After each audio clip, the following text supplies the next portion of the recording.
This video will introduce you to safety information for the physical chemistry laboratory. Lab safety starts before you enter the lab.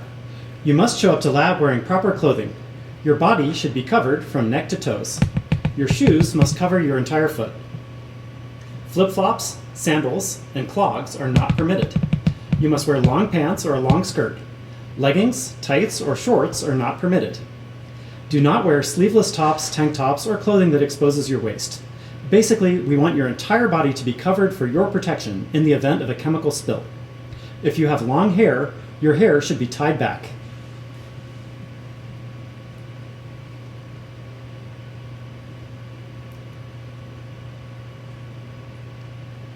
Do not bring any food items, drinks, or water bottles with you into the lab. If you have food or a water bottle in your bag, you must remove it from your bag and leave it in the area outside the lab before entering.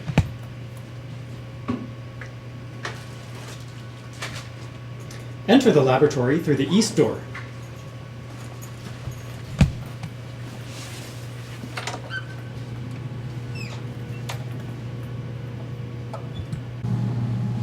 You will buy your own goggles and rent your own lab coat from the CGSO. We will provide you with Ziploc bags.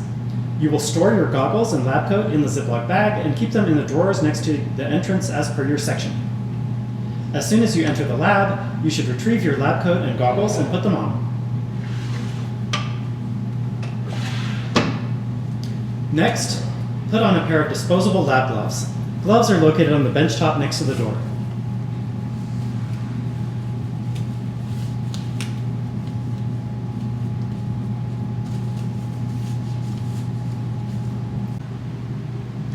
The lab is equipped with eye wash stations, which should be used in the event of a chemical spill to your eyes. There are 2 eye wash stations located next to the sinks. Make sure you know the location of the nearest eye wash. To operate the eye wash station, remove the dust cover and press the lever.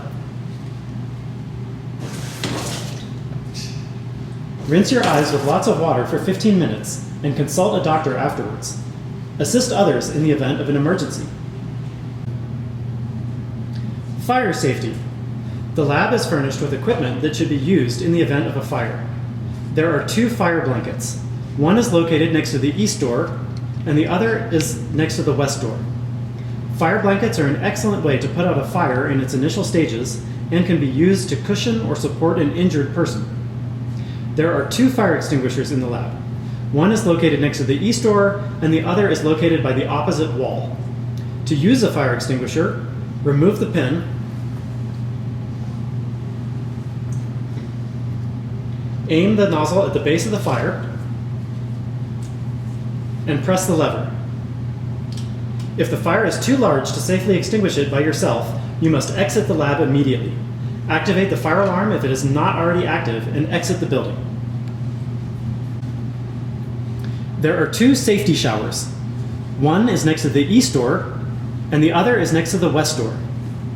Operate the shower by pulling the lever. In case of a severe chemical spill to your body, stand under the shower and rinse your body with a large amount of water. A large amount of water will dilute caustic agents, preventing further chemical burns to the body. Remove any contaminated clothing. The safety shower can also be used in the event that someone's clothing catches on fire. Since victims are prone to panic, those in the surrounding area should provide assistance. The lab is equipped with a first aid kit that can be used in the event of minor injuries. All injuries and accidents, no matter how small, must be reported to your TA. During some of the experiments, you'll be working with compressed gases. The primary safety concern is that if a cylinder falls over and causes the main valve at the top to break, the sudden release of pressure inside the cylinder could cause it to fly across the room, resulting in potential injury. For this reason, cylinders should always be strapped securely to a wall or bench top. When there is no regulator attached, the safety cap should be screwed on securely. To operate a compressed gas cylinder, first ensure that the proper regulator is securely attached.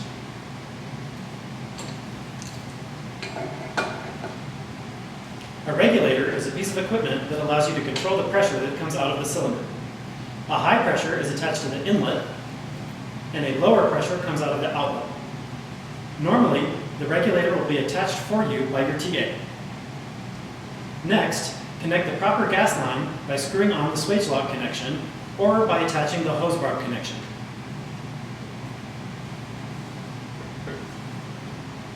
Make sure that the connection is tight.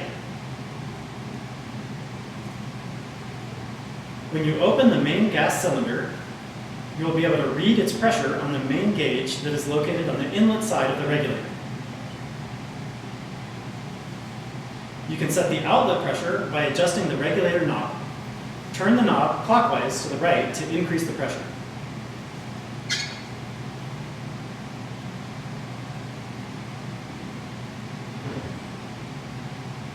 Once the pressure is set to the desired level, open the needle valve to allow gas to flow into the gas line connected to your experiment.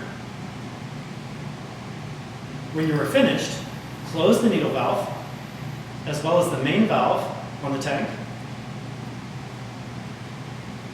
and disengage the regulator by turning it counterclockwise to the left.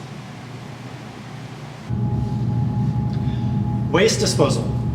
The waste containers are located in the left fume hood. There are two different types of waste containers: liquid waste containers and solid waste containers. Each waste container has a label with information about the chemicals that can be disposed into the container. After you finish your experiment, make sure you dispose your waste into these containers. The cap should only be removed while you are disposing your waste. When you are finished, you should cap the bottle again and close the fume hood sash.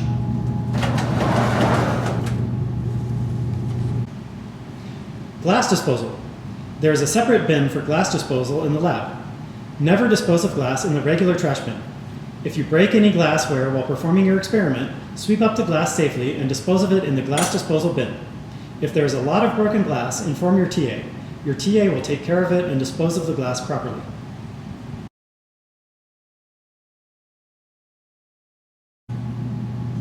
After finishing the experiment, you will dispose of your gloves and put away your lab coat and goggles in your Ziploc bag and store them in the drawer next to the entrance.